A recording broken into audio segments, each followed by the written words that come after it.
In this video, we're going to be talking about the binomial nomenclature.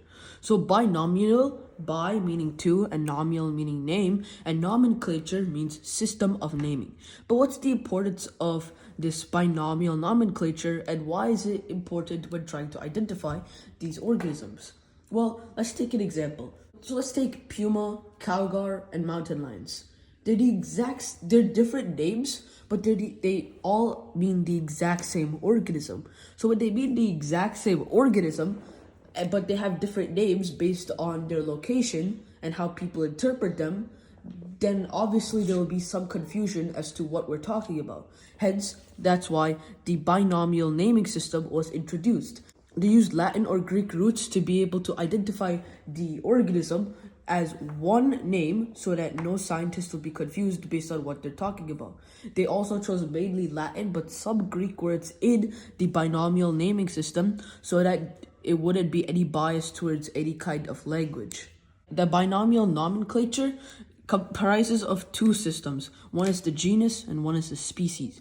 The genus and the species make up the scientific name. So for example, let's take a lion. Lion, as we saw in this previous video on taxonomy, goes under the Panthera in genus, but its species is Leo. Hence the scientific name is Panthera leo.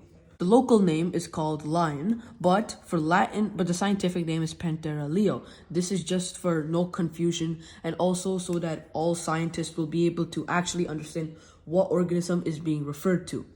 Now, if you're not sure what genus or species are, it falls under this triangle over here. The broader the section, the more wider the section, the more broader subject it is. Genus and species are the least broadest subjects, and because of that, the genus and species is what makes that name unique towards other things. So you might see Panthera a lot, but you'll definitely only see Leo once because Leo refers to lion, but Panthera can probably refer to some other animal like a tiger or like a panther. Like it could probably refer to that as too because they're all part of the same genus over here. Okay, so when you're writing the binomial nomenclature, when you're typing it, it has to be italicized. It has to be italicized, but of course, when writing it, it just has to be underlined. So typing it has to be italicized, but writing it has to be underlined. So first, let's look at wolf over here. So when we look at wolf, we know the domain is part of Eukarya, kingdom is part of Animalia, for phylum it is part of Chordata, for class it's part of Mammalia, for order it's part of Carnivora, then for family it's part of Canidae, for genus it's part of Canis, and lastly for species it's part of Lupus. Okay, so basically when we look at the binomial naming, we have to use the genus and species. So the genus, as we know, is Canis. So when we look at genus, the C always has to be uppercase, okay? So Canis, and we can actually understand what Canis means because when we say canine, when we say a canine animal, that typically refers to dog, and wolf is basically part of the dog family, basically. So yeah, then we have the species name, which in this situation, it's Lupus.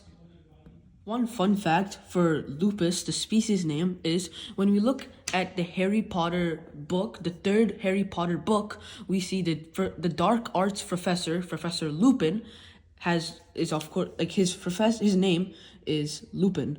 As Professor Lupin, it can actually turn into a werewolf, and we see over here, we have this over here is the species name for a wolf, and Lupin and Lupus are very similar together. So that's basically kind of like I think why they named him Lupin based on the Latin name. They probably would have named him that because the wolf falls under the species named Lupus, and since he turns into a werewolf, then I guess that's why they must have called him Lupin. Our last one is tiger. So again, we have to use the genus and species one, and for tiger it's part of Animalia for kingdom, Chordata for phylum, Mammalia for class, Carnivora for order, Felidae for family, Panthera for genus, and Tigris for species. So we have Panthera, this is uppercase, and we have the species name Tigris. Okay, and you can kind of see how tiger and tigris kind of relate to each other.